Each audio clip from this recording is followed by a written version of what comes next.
Hi guys, ఇంక ఈ వ్లాగ్లో మనం ఫిన్లాండ్ నుంచి ఈస్టోనియా బయలుదేరదాం బై ఫెర్రీ. వీడియో లాస్ట్ వరకు చూడండి, చాలా బాగుంది. Okay guys, let's say bye to the Finland.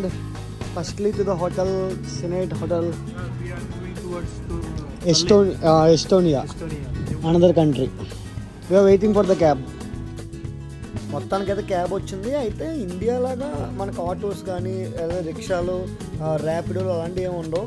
Only cabs ఉంటాయి, లేదా ట్రామ్స్ కానీ పబ్లిక్ ట్రాన్స్పోర్ట్. ఎక్కువ పబ్లిక్ ట్రాన్స్పోర్ట్ యూజ్ చేస్తారు. మరీ అంత అర్జెంట్ ఫాస్ట్గా వెళ్ళాలంటే మాత్రం క్యాబ్ అనమాట. మా ముగ్గురికి ఫిన్లాండ్ పోర్ట్కి వెళ్ళడానికి, టల్లింక్ పోర్ట్కి వెళ్ళడానికి రఫ్లీ ఒక 700 ఎంత అయింది. సో వెళ్ళిన వెంటనే చెక్ ఇన్, మన టికెట్ బుకింగ్ నెంబర్ నొక్కితే మనకు ఆటోమేటిక్గా మనకి బోర్డింగ్ పాస్ వచ్చేస్తాయి అన్నమాట. మా ముగ్గురి పేరు మీద వచ్చినాయి. అవి తీసుకొని కొంచెం వెయిట్ చేసాం ఫెర్రీ కోసం. వెయిట్ చేసి టెర్మినల్ దగ్గర మొత్తానికి స్టార్ట్ అయ్యాం. Finally we got our boarding passes from Finland to Estonia. అయితే ఇప్పుడు మేము ఏవైతే ఫిన్లాండ్లో ఉన్నామో, హెల్సింకి క్యాపిటల్ సిటీలో, ఇక్కడ నుంచి ఎస్టోనియా టల్లింక్ అనే సిటీకి వెళ్తున్నాం. ఓన్లీ డిస్టెన్స్ ఎంత అనుకున్నారు? 80 కిలోమీటర్స్.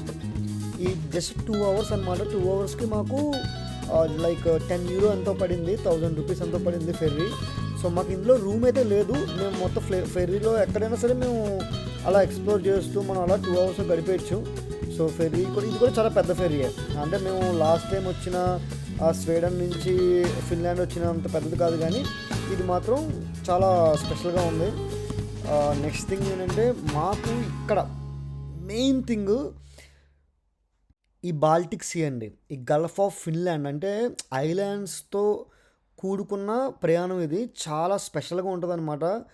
మాకైతే చాలా నచ్చింది. అక్కడ క్లైమేట్ కానీ, అక్కడ వైబ్స్ కానీ, ఆ స్కై కానీ, ఆ క్లౌడ్స్ కానీ చాలా చాలా స్పెషల్గా అనిపించింది. అక్కడే మేము ఏం చేసామంటే, ఇంకా ఆ క్లౌడ్స్ని చూస్తూ డిన్నర్, ఇప్పుడు టైం ఎంత అయింది అనుకున్నారు? నైట్ 9 అవుతుంది.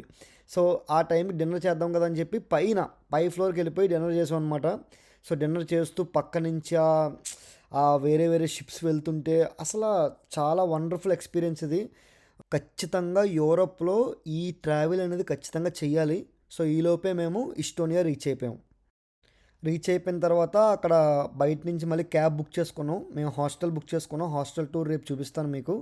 సో చాలాసేపు వెయిట్ చేసిన తర్వాత క్యాబ్ వచ్చింది. క్యాబ్ మాకు రఫ్లీ ఒక 500 to 600 ఎంత అయింది ఆ డెస్టినేషన్కి వెళ్ళడానికి. సో నైట్ బాగా టైర్డ్ అయిపోయాం గైస్, ఎందుకంటే ఫిన్లాండ్ అంతా చూసుకొని ఇంకా డైరెక్ట్ జర్నీ చేయడం వల్ల. మరి రేపైతే మాత్రం ఈస్టోనియా సిరీస్ రాబోతుంది. సబ్స్క్రైబ్ చేసుకోవడం మాత్రం మర్చిపోద్దు, మోర్ అప్డేట్స్ కోసం.